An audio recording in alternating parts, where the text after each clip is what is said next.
નમસ્કાર. ધોરણ 12 chemistry chapter number 1 ઘન અવસ્થા. લાસ્ટ વિડિયોની અંદર આપણે સ્ફટિકમય અને અસ્ફટિકમય ઘન પદાર્થોનો તફાવત સ્વરૂપે જોયું હતું એની થિયરી, જેની અંદર મુખ્યત્વે તફાવતના અમુક ગુણધર્મો છે તમારે યાદ રાખવાના, એના ઉપરથી તમને યાદ થઈ જશે. ઓકે, હવે આજે જે સ્ફટિકમય પદાર્થ છે એ સ્ફટિકમય પદાર્થનું આપણે શું ભણવાનું છે? વર્ગીકરણ. મીન્સ કે જે સ્ફટિકમય પદાર્થો છે એમનું વર્ગીકરણ આપણે આજે જોવાનું છે.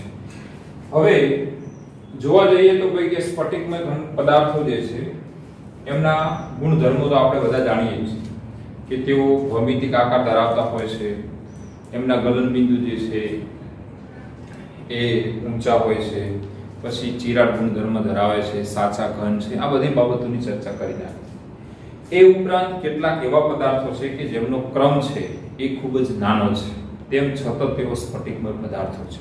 આમ તો સ્ફટિકમય પદાર્થ હોય તો એના ઘટક કણોની જે ગોઠવણીનો ક્રમ છે એ બહુ લાંબો હોય, એક પ્રકારના ઘટક કણો બહુ લાંબા વિસ્તાર સુધી ગોઠવાયેલા હોય, પરંતુ ઘણા એવા પદાર્થો છે કે જેમનો ક્રમ નાનો છે તેમ છતાં સ્વભાવે કેવા છે?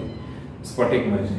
એના ઉદાહરણ આપણે જોવા જઈએ તો ધાતુની અંદર વાત કરીએ તો કે Fe, કોપર, Ag આ બધી ધાતુઓ છે કે જે સ્ફટિકમય ગુણધર્મ ધરાવતી હોય છે. જ્યારે ઘણી અધાતુઓ પણ સ્ફટિકમય ગુણધર્મ ધરાવતી હોય છે. દાખલા તરીકે સલ્ફર, ફોસ્ફરસ, આયોડીન આ બધી જે છે શું છે? અધાતુઓ છે, એ પણ સ્ફટિકમય ગુણધર્મ ધરાવતી હોય છે. જ્યારે કેટલાક સંયોજનો છે, ઉદાહરણ તરીકે NaCl, ઝિંક સલ્ફાઇડ, એ ઉપરાંત એક કાર્બનિક સંયોજન છે નેપ્થેલિન, આ જે સંયોજનો છે એ પણ કયો ગુણધર્મ ધરાવે છે? સ્ફટિકમય ગુણધર્મ ધરાવે છે. હવે આ જે સ્ફટિકમય ઘન પદાર્થો છે એમનું વર્ગીકરણ કરવું હોય તો એની ઘણી પદ્ધતિઓ છે કે મીન્સ કે અનેક રીતે એમનું વર્ગીકરણ કરી શકાય છે.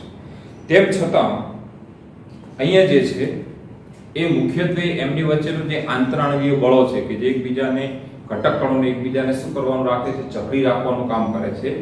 એ બળો એટલે કે બંધોને આધારે એમનું વર્ગીકરણ કરવામાં આવે છે, જે મુખ્યત્વે પહેલું છે વાન ડર વાલ્સ બળ,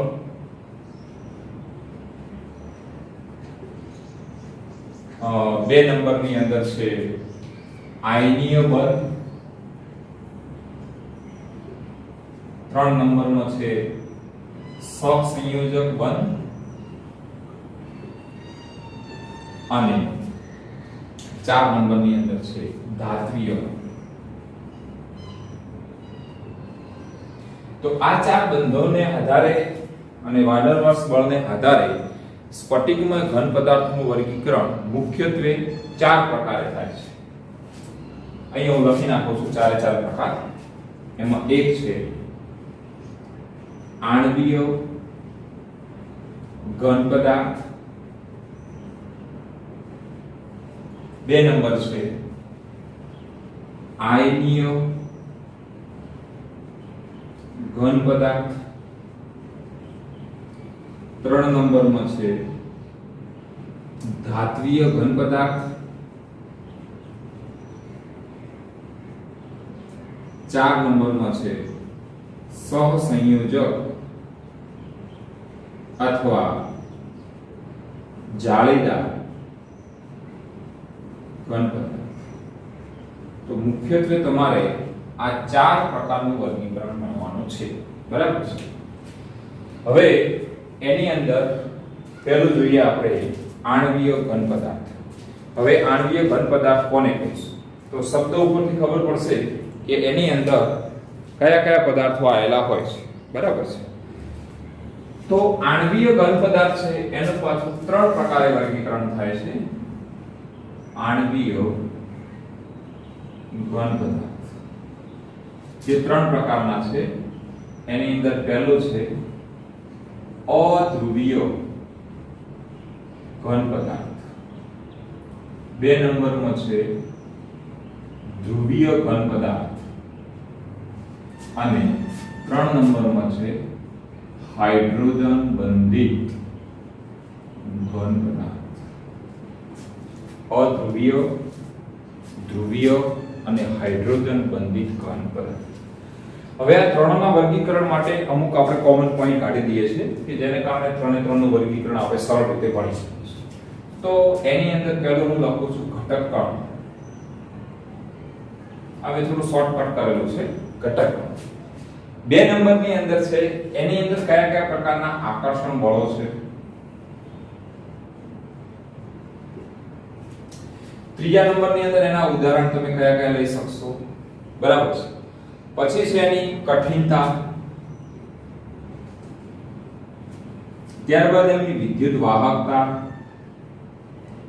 એમના ગલન બિંદુ અને એમની અવસ્થા. જો કે ઘન અવસ્થા ભણવાની છે તેમ છતાં તમને જો તાપમાનમાં દબાણમાં ફેરફાર થાય તો અવસ્થા બદલાતી હોય છે. તો સૌપ્રથમ આપણે અધ્રુવીય પદાર્થની વાત કરવાની છે. અધ્રુવીય પદાર્થ. તો પ્રથમ અધ્રુવીય પદાર્થનું એક ઉદાહરણ લઈએ. તો અધ્રુવીય પદાર્થનું ઉદાહરણ હું લઉં છું, દાખલા તરીકે આર્ગોન, બરાબર છે. બીજા નંબરની અંદર જો મારે ઉદાહરણ લેવું હોય તો છે H2Cl. તમે જોઈ શકો છો કે આર્ગોન એ કયા સ્વરૂપે છે, પરમાણુ સ્વરૂપે, જ્યારે H2 એ કયા સ્વરૂપે છે, અણુ સ્વરૂપે. કહેવાનો મતલબ કે અધ્રુવીય પદાર્થની અંદર જે ઘટક કણો છે એ પરમાણુ તરીકે હોઈ શકે અને બીજા કોના તરીકે હોઈ શકે, અણુ તરીકે. તો અહીંયા હું લખું છું પરમાણુ અથવા તો શું હોઈ શકે, અણુ સ્વરૂપે હોઈ શકે. થોડું સરળ પડે એટલા માટે આપણે કામ કરેલું છે. હવે અહીંયા તમે ધારી લો કે હાઇડ્રોજન અને હાઇડ્રોજન વચ્ચે બંધ છે.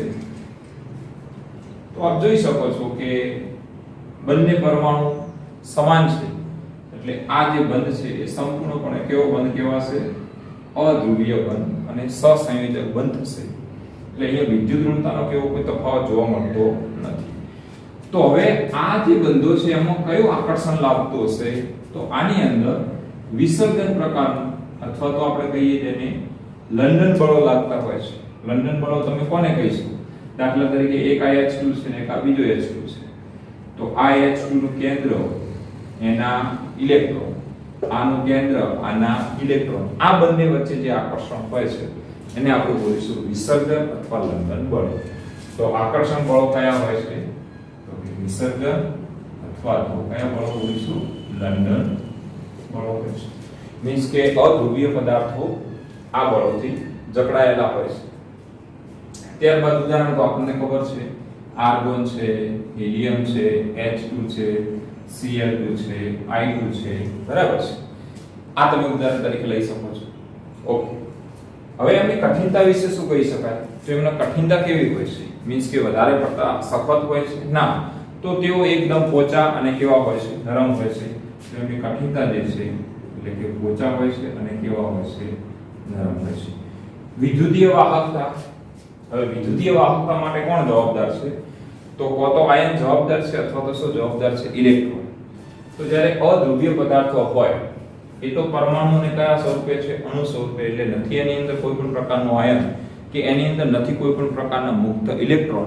માટે જે વિદ્યુતના કેવા હોય છે, અવાહક હોય છે. અહીંયા તમને ખબર પડી જવી જોઈએ કે ભાઈ વાહકતા માટે જવાબદાર કોણ છે. તો સ્વાભાવિક બાબત છે કે કો તો આયન હોય અથવા શું હોય, ઇલેક્ટ્રોન હોય. એમના જે ગલન બિંદુ છે એ પ્રમાણમાં ખૂબ કેવા હોય છે, નીચા હોય છે. ત્યારબાદ એમની જે અવસ્થા છે, તો અવસ્થા શું હોઈ શકે, તો અવસ્થા એ તાપમાન અને દબાણ ઉપર આધારિત રાખશે. ખાસ કરીને જે ઓરડાનું તાપમાન હોય છે અને એને દબાણે છે એ પ્રવાહી હોઈ શકે અથવા તો કયા સ્વરૂપે હોઈ શકે, ઘન. એટલે હું લખું છું અહીંયા ઓરડાના તાપમાન પ્રવાહી અને કઈ અવસ્થામાં હશે, ઘન અવસ્થા. તો આ આપણે કોની વાત કરી, અધ્રુવીય પદાર્થ, બરાબર છે. હવે આપણે ધ્રુવીય પદાર્થની વાત કરીશું.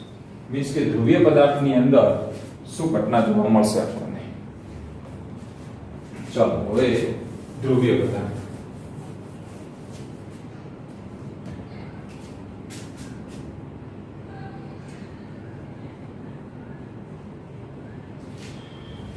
પહેલું આપણે ઉદાહરણ લઈએ ધ્રુવીય પદાર્થનું. એ ઉદાહરણ છે HCl. આપ જોઈ શકો છો કે હાઇડ્રોજન અને Cl માં Cl ની વિદ્યુત ઋણતા વધારે છે, તે આંશિક રીતે ઋણ બનશે, આંશિક રીતે ધન બનશે. આ જે બંધ છે એ કેવો બનશે? ધ્રુવીય. તો આની અંદર જે ઘટક કણો છે એ પરમાણુ સ્વરૂપે હશે કે અણુ સ્વરૂપે હશે? તો HCl એ શું છે? અણુ સ્વરૂપે. તો આની અંદર જે ઘટક કણો છે એ કયા સ્વરૂપે હશે ભાઈ? અણુ સ્વરૂપે. એની અંદર જે પરમાણુ સ્વરૂપે ઘટકો તમને જોવા મળતા નથી. આકર્ષણ બળો કયા હશે? તો સમજી શકાય છે કે આ એક HCl નો અણુ છે, ધારી લો કે HCl ના બીજો અણુ છે, તો આ પણ બંધ કેવો બનશે? પાછો ધ્રુવીય બનશે.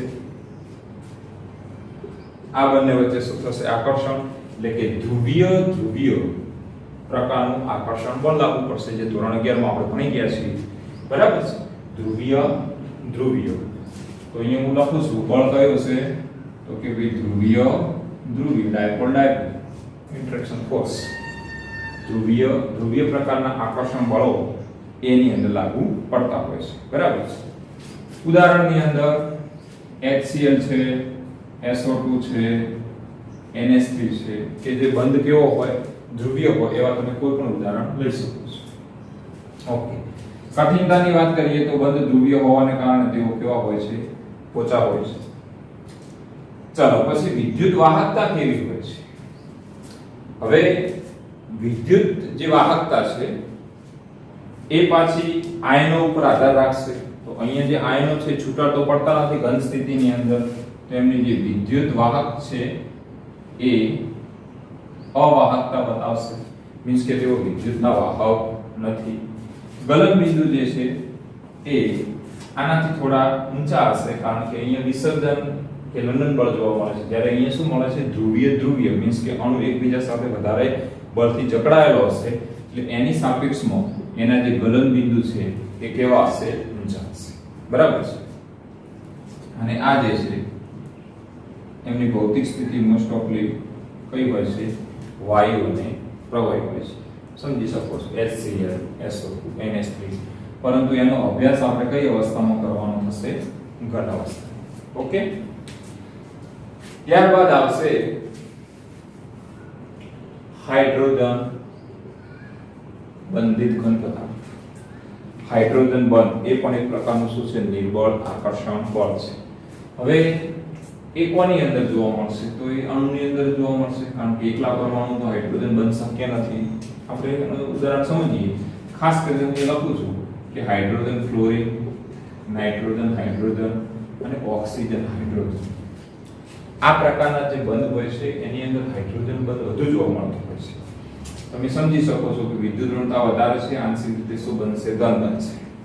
હવે અહીંયા જ્યારે કોઈ પાણીનો અણુ આવી જાય છે H2O, તો H2 આવી રીતે બનતું હશે. બરાબર છે?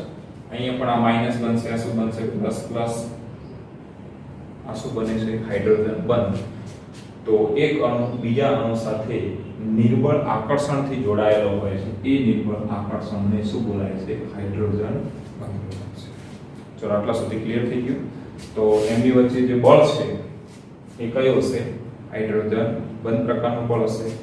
ઉદાહરણ સારામાં સારું છે H2, પણ કયા સ્વરૂપે લેવું પડશે? આપણે બરફ સ્વરૂપે ઘન પદાર્થનો આપણે અભ્યાસ કરીએ છીએ. વિદ્યુતના કેવા હોય તો તમને ખબર છે કેવા હશે? અવાહક હોય છે. જ્યારે એમના ગલન બિંદુ જે છે એ કેવા હશે? તો પ્રમાણમાં નીચા હશે. પોચા પદાર્થો હોય છે. એમની અવસ્થા જે છે એ કયા સ્વરૂપે હોય છે? પ્રવાહી અને ઘન સ્વરૂપે. તો આ પહેલો જે આપણો પદાર્થ છે આણ્વીય ઘન પદાર્થ, એ મુખ્યત્વે 3 પ્રકાર ધરાવે છે. એની અંદર આટલા પોઈન્ટ કોમન આવશે. આટલું યાદ રાખી લેવાનું કે ઘટક કણો કયા કયા સ્વરૂપે હોય છે? આકર્ષણ, ઉદાહરણ, કઠિનતા, વિદ્યુત વાહકતા, ગલન બિંદુ અને અવસ્થા. ખાસ કરીને તમે ઉદાહરણ યાદ રાખશો તો એના ઉપરથી તમે આ જે વર્ગીકરણ છે એ સારી રીતે કરી શકશો. બરાબર છે? બીજું વર્ગીકરણ છે આપણું આયનીય ઘન પદાર્થ. પહેલું વર્ગીકરણ પૂરું, બીજું નંબર છે આયનીય. હવે શબ્દ ઉપરથી ખબર પડશે કે એની અંદર ઘટક કણો તરીકે શું હશે? આયનો હશે.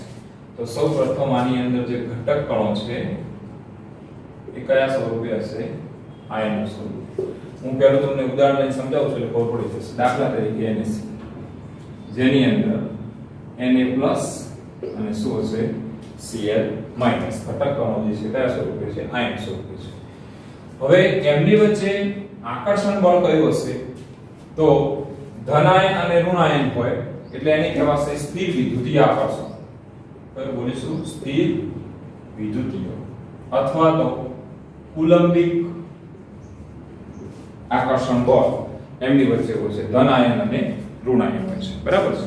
ઉદાહરણ તરીકે તમે NaCl નું સમજી શકો છો. આના સિવાય તમારે બીજા ઉદાહરણ લેવા હોય NaCl સિવાય તો KCl, SnCl2, NH4+, એના ક્ષારો જોઈએ તો NH4Cl. આ બધા જે છે એ આયનીય ઘન પદાર્થોના ઉદાહરણ છે. હવે આ પદાર્થોની કઠિનતા વિશે વાત કરવામાં આવે તો એ કેવા હોય છે? તો કે સખત અને બરડ હોય છે. કેવા હોય છે? સખત અને બરડ હોય છે. હવે સખત અને બરડનો મીનિંગ, બરડ સખત એટલે તમને ખબર પડી જશે ઘટક કણો નજીક ગોઠવાયેલા છે. બરડનો મીનિંગ આવો કરવાનો કે ધારો કે Na+, Cl-, Na+, Cl-, Cl-, Na+, Cl-, Na+, આવી રીતે હોય છે. હવે જ્યારે હું આના ઉપર દબાણ આપું છું, કોઈ આ એક સ્તર ઉપર દબાણ આપું છું તો શું થાય છે કે માત્ર ને માત્ર ઉપરનું સ્તર ખસે છે, નીચેનું સ્તર ખસતું નથી. એટલે આ ઘટના કંઈક આવી જોવા મળશે. જોઈ શકો છો Na+, Cl-, Na+, Cl-. જ્યારે આ જે છે એ ઇન્વર્સ રહેશે. Cl-, Na+, પાછું Cl-, Na+, Cl-. તમે જેવું કંઈક બાહ્ય દબાણ આપો છો એટલે પહેલું સ્તર છે ખસી જાય છે અને પછી તમે જોઈ શકશો કે ઘણી વખત Cl ઉપર Cl આવશે એટલે પાછું અપાકર્ષણ થાય છે. મીન્સ કે જે ઘટક છે તૂટી જાય છે એટલે કેવા બને છે? બરડ બને છે. બરાબર છે.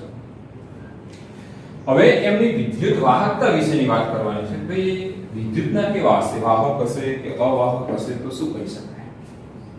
તો જો ઘન સ્થિતિમાં હોય, આ બરાબર સમજીશું, તો વિદ્યુતના અવાહક, કારણ કે ઘન સ્થિતિની અંદર Na+ અને Cl- આયનો જે છે એ મુક્ત હોતા નથી. એકબીજા સ્થિર વિદ્યુતીય આકર્ષણ બળોથી જકડાયેલા હોય છે એટલે તેઓ મુક્ત થઈ શકતા નથી. પરંતુ જો એને પીગલિત અવસ્થા લેવામાં આવે, પીગલિત અવસ્થા, તો એ વિદ્યુતના વાહક બનશે. એવી રીતે જ્યારે તમે પાણીમાં નાખવામાં આવે એટલે કે એમનું જલીય દ્રાવણ બનાવવામાં, તો એ સમયે પણ તેઓ શું હોય છે? વાહક હોય છે. આ ખૂબ અગત્યનો પોઈન્ટ છે કે આયનીય ઘન પદાર્થો જો ઘન સ્થિતિની અંદર હોય તો એમની અંદર સ્થિર વિદ્યુતીય આકર્ષણ બળને કારણે Na+ એ Cl- થી પ્રબળ રીતે આકર્ષાયેલો હોય છે. પરિણામે જો આયનો મુક્ત ના હોય તો વિદ્યુતનું શું કરશે?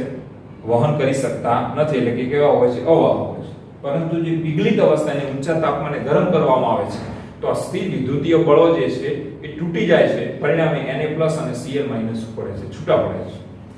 સેમ પ્રોસેસ એમને જ્યારે પાણીમાં નાખીને એમને જલીય દ્રાવણ બનાવીએ છીએ તો પણ એ વિદ્યુતનો શું છે? વાહક.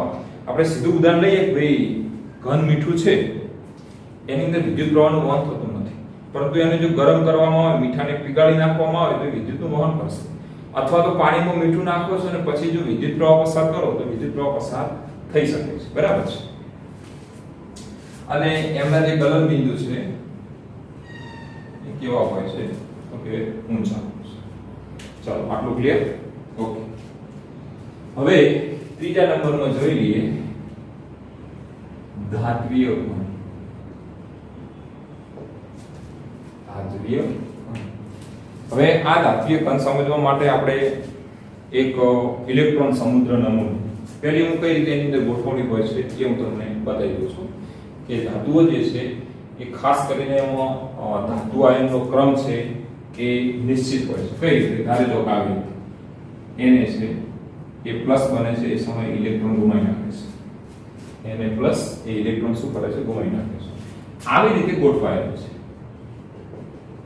Na પ્લસ ઇલેક્ટ્રોન અહીંયા પણ થશે ઇલેક્ટ્રોન, હું અહીંયા લખું છું Na plus electron, Na plus electron. બીજી રીતે લખો તો આને આવી રીતે લખાય ધન આયન છે પાછો ઇલેક્ટ્રોન છે એટલે કયો થશે ઋણ ધન ઋણ ધન ઋણ આવી રીતે આ જે છે ને એને બોલાશે પરમાણુ કર્નલ શું બોલાશે પરમાણુ કર્નલ અને આ જે છે એને બોલીશું આપણે મુક્ત ઇલેક્ટ્રોન અથવા ગતિશીલ ઇલેક્ટ્રોન જે બોલવું બોલીશું ગતિશીલ ઇલેક્ટ્રોન હવે આવો જ્યારે ક્રમ હોય છે એ સમયે આ જે પરમાણુ કર્નલ છે એનું સ્થાન ફિક્સ હોય છે જ્યારે આ ઇલેક્ટ્રોન છે જે ગતિશીલ અથવા તો કેવા છે મુક્ત છે એ આખા પરમાણુ માટે સેમ હોય છે મીન્સ કે એ ઇલેક્ટ્રોન છે આખા સમુદ્રની અંદર જેમ પાણી વહેતું હોય છે એવી રીતે એ ઇલેક્ટ્રોન છે ગમે તે વહન કરી શકે છે એટલે ઉષ્મા કે વિદ્યુતની જે વાહકતા માટે જવાબદાર સ્પીસીસ છે તો કોણ હશે ઇલેક્ટ્રોન ધાતુ વિદ્યુતનું વહન કરવાનું કારણ શું છે તો એની અંદર પરમાણુ કર્નલ છે અને આ જે ઇલેક્ટ્રોન છે એ બધા સ્ફટિક માટે કેવો ગણાય છે સમાન ગણાય છે કોઈ પણ જગ્યા પર ઇલેક્ટ્રોન સરળતાથી વહન કરી શકે છે એટલે જે ધાતુઓ છે એ ઊંચી વિદ્યુત વાહકતા ધરાવતી હોય છે બરાબર છે હવે આના ઉપર જ્યારે કોઈ ધારી લો કે વિદ્યુત ક્ષેત્ર લાગુ પાડવામાં આવે છે તો આ જે ઇલેક્ટ્રોન છે એ અંદરની જે ત્રિપરિમાણીય ગોઠવણીની અંદર ભરાઈ જતા હોય છે અને એમનું જે વહન કરવાનું કામ છે એ ચાલુ કરતા હોય છે આના વિશે બુકમાં બહુ સારી રીતે લખેલું છે પણ તમારા મગજમાં એટલું ક્લિયર થઈ જવું જોઈએ કે ધાતુ વચ્ચે કોઈ અહીંયા બંધ જેવું નથી તો ધાતુ અને ઇલેક્ટ્રોન એમાં જે ધાતુ છે પરમાણુ કર્નલ છે અને આ ઇલેક્ટ્રોન છે મુક્ત ઇલેક્ટ્રોન છે અથવા ગતિશીલ ઇલેક્ટ્રોન છે જે આખા સ્ફટિક માટે સમાન છે એ ગમે તે હેરફેર કરી શકે છે એટલે વિદ્યુતનું વહન હોય કે ઉષ્માનું વહન કરવું હોય તો એ માત્ર ને માત્ર કોના દ્વારા થશે મુક્ત ઇલેક્ટ્રોન બીજા એના ગુણધર્મો છે કે ભાઈ ધાતુ છે ચળકાટ ધરાવે છે કેટલાક કેસમાં શું ધરાવે છે રંગ ધરાવતી હોય છે ત્યારબાદ તેઓ ટિપ્પણી અને તન્યના ગુણધર્મ ધરાવતું હોય છે હવે રંગ ધરાવે છે અને ચળકાટ ધરાવે છે એ કઈ રીતે સમજી શકો તમે જમી લો કે આવી રીતના ધારો કે કોઈ ધાતુની સપાટી છે આના ઉપર જ્યારે કોઈ લાઈટ પડે છે સનલાઈટ કે ગમે તે લાઈટ તો અહીંયા જે ઇલેક્ટ્રોન છે ધરા અવસ્થામાં છે ધરા અવસ્થા અહીંયાથી ક્યાં જશે ઉત્તેજિત અવસ્થા મીન્સ કે ઓછી ઉર્જા ધરાવતી કક્ષકમાંથી વધુ ઉર્જા ધરાવતી કક્ષામાં ઇલેક્ટ્રોનની ગતિ થશે પણ ઉત્તેજિત અવસ્થામાં લાંબા સમય સુધી તે રહી શકતો નથી પાછો ક્યાં આવશે રિટર્ન આવશે એ સમયે ઉષ્માનું ઉત્સર્જન કરશે અને ઉષ્મા ઉત્સર્જિત થાય છે એટલે તમને શું દેખાય છે ચળકાટ દેખાય છે તેમજ જે ઉષ્મા ઉત્સર્જન થાય છે એ ચોક્કસ પ્રકારની તરંગ લંબાઈ ધરાવતો હશે અને તરંગ લંબાઈના આધારે તમે એનું સ્વરૂપ જોઈ શકો છો ક્રમ જોઈ શકો છો બરાબર છે તો આ જે છે એ ધાતુના સામાન્ય લાક્ષણિકતા જે આપણે બોલીએ એ કહી શકાય બરાબર ત્યારબાદ 4 નંબરમાં આવે છે સહસંયોજક અથવા જાળીદાર ઘન પદાર્થ તો સહસંયોજક પદાર્થની અંદર જે પરમાણુ છે એ એકબીજાથી સહસંયોજક બંધથી જોડાયેલા હોય છે જે ખૂબ જ પ્રબળ બંધ હોય છે અને દિશાકીય ગુણધર્મ ધરાવતો હોય છે બંને ઇલેક્ટ્રોનની ભાગીદારીને કારણે બનેલા હોય છે તો પહેલી વાત કરીએ કે ભાઈ સહસંયોજક બંધ છે એ ખૂબ જ કેવો હોય છે પ્રબળ હોય છે અને એક જ પ્રકારના બંધ હોય છે અને ઘણા મોટા અણુ બનતા હોય છે એને શું બોલાય છે બૃહદ અણુ તરીકે ઓળખાય છે તેઓ સખત અને બરડ હોય છે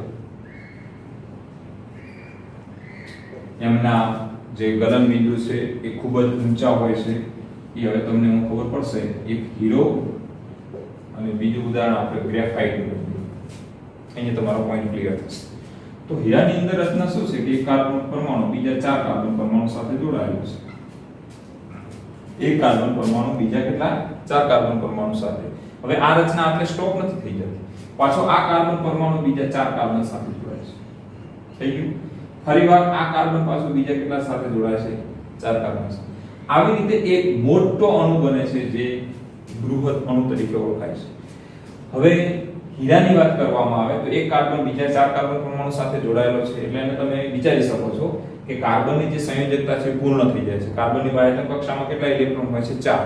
તો એક કાર્બન બીજા કેટલા સાથે જોડાઈ જાય છે? 4. મીન્સ કે બાહ્યતમ કક્ષાના 4 ઇલેક્ટ્રોનો તે બંધનની અંદર ઉપયોગ કરી લે છે. હવે એની પાસે કોઈ મુક્ત ઇલેક્ટ્રોન હોતા નથી. એટલે વાહકતાની જ્યારે વાત કરવામાં આવે છે ત્યારે હીરો એ વિદ્યુતનું કેવું હોય છે ભાઈ? અવાહક.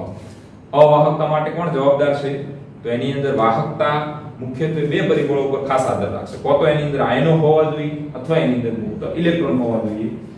હીરાની અંદર એક કાર્બન પરમાણુ બીજા 4 કાર્બન પરમાણુ સાથે જોડાયેલો હોય છે. sp3 સંકરણ ધરાવે છે, જેને કારણે કાર્બનની બાહ્યતમ કક્ષામાં રહેલા 4 ઇલેક્ટ્રોન એ 4 ઇલેક્ટ્રોન જે છે એ બીજા 4 કાર્બન પરમાણુ સાથે સહસંયોજક બંધ બનાવવામાં વપરાઈ જાય છે. મીન્સ કે એની પાસે કોઈ વધારાનો ઇલેક્ટ્રોન હોતો નથી. એટલે હીરો જે છે એ વિદ્યુતનું કેવું છે? અવાહક છે. જ્યારે 4 બંધ છે એ કેવા બને છે? પ્રબળ બને છે અને સમચતુષ્ફલકીય રીતે તેઓ ગોઠવાયેલા હોય છે. એટલે એના ઉપર તમે પ્રેશર આપવા દો ને તો એની રચના એવી રીતની હોય છે સમચતુષ્ફલકીયની કે એના ઉપર દબાણની કોઈ અસર થતી નથી. જેટલું દબાણ લાગુ પાડો છો એટલું દબાણ પાછું આવી જાય છે. એટલે હીરો જે છે એના ઉપર પ્રેશરની પણ કોઈ અસર થતી નથી. જ્યારે ગ્રેફાઇટની અંદર રચના જોવામાં આવે તો કંઈક આવી ષટકોણીય જેવી લાગુ પડે છે. આ એક સ્તર બન્યું જેની અંદર એક કાર્બન પરમાણુ બીજા 2 કાર્બન પરમાણુ એટલે ટોટલ 3 કાર્બન પરમાણુ સાથે જોડાયેલો છે. એક કાર્બન બીજા કેટલા સાથે જોડાયેલો છે? 3 સાથે. આ કાર્બનની વાત કરવામાં આવે સમજો તમે. આ કાર્બન તો આ 1 2 અને 3 સાથે જોડાયેલો છે. જ્યારે હીરાની અંદર કેટલા જોડાયેલો હોય છે? 4 જોડાયેલો છે. હવે તમે જોઈ શકો છો કે કાર્બનની બાહ્યતમ કક્ષામાં 4 ઇલેક્ટ્રોન છે. 4 ઇલેક્ટ્રોનમાંથી 3 કાર્બન પરમાણુ જોડાયેલા છે, અર્થાત કે 3 જે ઇલેક્ટ્રોન છે એ બીજા કાર્બન પરમાણુ સાથે સહસંયોજક બંધ બનાવવામાં વપરાઈ નાખ્યા છે. તો દરેક કાર્બન પાસે એક ઇલેક્ટ્રોન મુક્ત હશે અને આ જે મુક્ત ઇલેક્ટ્રોન છે એ એની વાહકતા માટે જવાબદાર છે. તો ગ્રેફાઇટ એ વિદ્યુતનું શું કરે છે? વહન કરે છે. બીજું કે આ એક રચના કરી એવી રીતે અહીંયા આવી રીતે બીજી રચના પણ હશે અને તેઓ એકબીજા ઉપર શું કરે છે? સરકી શકે છે. એમની વચ્ચેનું અંતર પણ તમને બુકની અંદર આપેલું છે. તો આ જે ઘટના છે એ ગ્રેફાઇટના કેસમાં થશે. ગ્રેફાઇટ એ વિદ્યુતનું વાહક છે, જ્યારે હીરો એ વિદ્યુતનું અવાહક છે. સ્તરો વચ્ચે અંતર હોય છે માટે તે પોચું અને કેવું હોય છે? ઘન હોય છે. સારા મૂંઝવણ તરીકે વર્તે છે. આ બધી બાબતો છે એ તમે કોની અંદર લખી શકો છો? સહસંયોજક અથવા જાળીદાર રચના. તો આ એના ગુણધર્મો અને એની લાક્ષણિકતા.